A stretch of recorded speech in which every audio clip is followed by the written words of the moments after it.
Who's that dude? La la la la la la la la. Anthony Harris is that dude. Gosh darn it. Boom. He's gone from UDFA out of the University of Virginia. Who's?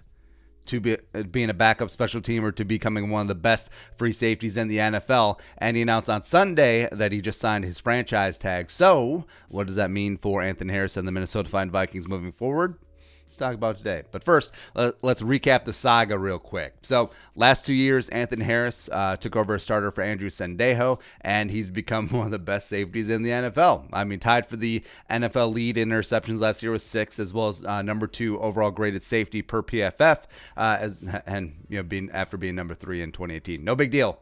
NBD, right? And the Vikings and Harris have been dancing around the whole extension talk thing. So last year he played on his restricted free agent tender. They slapped the second round tag on him. And then it looked like this offseason that he was going to hit open free agency, but then boom. Vikings slapped the franchise tag on him for this year. Now, the Vikings have only used the franchise tag twice. It's been introduced in 1993. Jim Kleinsasser in 2003 for obvious reasons because he was the best tight end in the gosh darn game. That's right. As well as Chad Greenway in 2011. So only once during the Spielman era. He got here in 2006. But both times, dude eventually signed long-term deals. So I think there is some hope here with Anthony Harris. So Harris is going to be making $11.441 million on his tag this season, which is pretty good. Actually, I think it laps his career earnings by 2.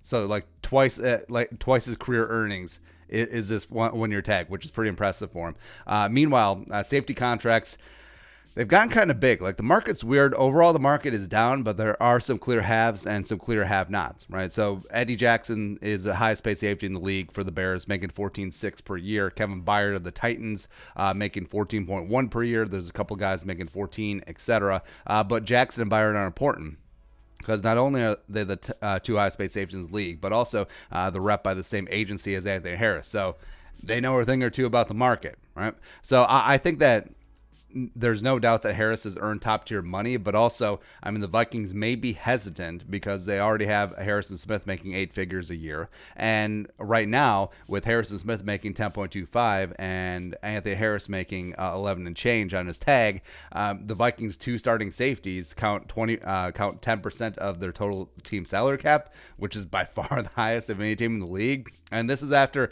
Zimmer was at the combine essentially saying, well, safety position isn't that important. Bully. But I think it was important to keep Harris in the fold this year because A, he's relatively young and he's very damn good at his position. B, he's been the best complement to Harrison Smith since Harrison's got here in 2012. And C, there's been a ton of turnover in the secondary, pardon the pun, with so many cornerbacks leaving. So it is good to have a little bit of stability on the back end there. And now, with them signing, he's going to be a Viking 2020, which is great. Really happy, very excited about it. If he hadn't signed, it did leave the door open for the Vikings potentially pulling the tag and letting him sign elsewhere, which probably wasn't going to happen because the free agent compensatory window is closed. So the Vikings would get nada at all for Anthony Harris when he signed somewhere else. And B, I mean, teams drafted and the cap money is spent. So it really makes sense for either side there. Now, there have been some trade talk with Harris, especially early on in the process with the Browns. Oh, Stefanski, there you go. But then they signed Carl Joseph from the Raiders. They signed Andrew Sendejo from here. And then they drafted Grant Delpit. So, no, probably not.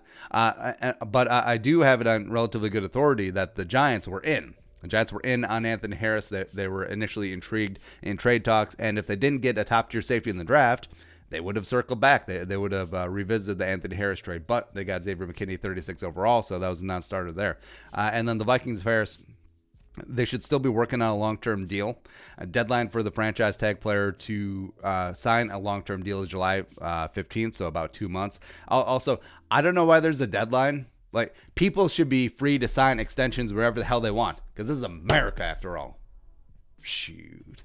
But happy Anthony Harris is going to be back. Hopefully he's going to be around long term, because like we said, he is Batman to Harrison Smith's Batman. It's nice to have 2 Batmans. But they'll run it back again this year, and then they'll run into the same problems next offseason. Like, if you tag him again, that's a 20% raise. And with the natural inflation of the tag, actually, will the tag go up? Well, yeah, it will, because it's still the average of the top 5 existing contracts. So it's going to be near $14 million in 2021. Could let him go in free agency. Then he'll get that 2022 compensatory pick. Great. But also he'll be your older, so he may not even get as much money as he would have gotten this year because he'll be 30. So I don't know. It'll be what it'll be next year. But glad Anthony Harris is back in the fold for the Vikes for at least one more year, and hopefully will be in the fold long term as well. All right, but your thoughts? Anthony Harris signing his franchise tag? Let us know in the comment section below. Subscribe for daily Vikings takes. Want to support the work? Pull us on the Venmo. Plus give us a follow on social media as well. But until next time, Skull Production Value.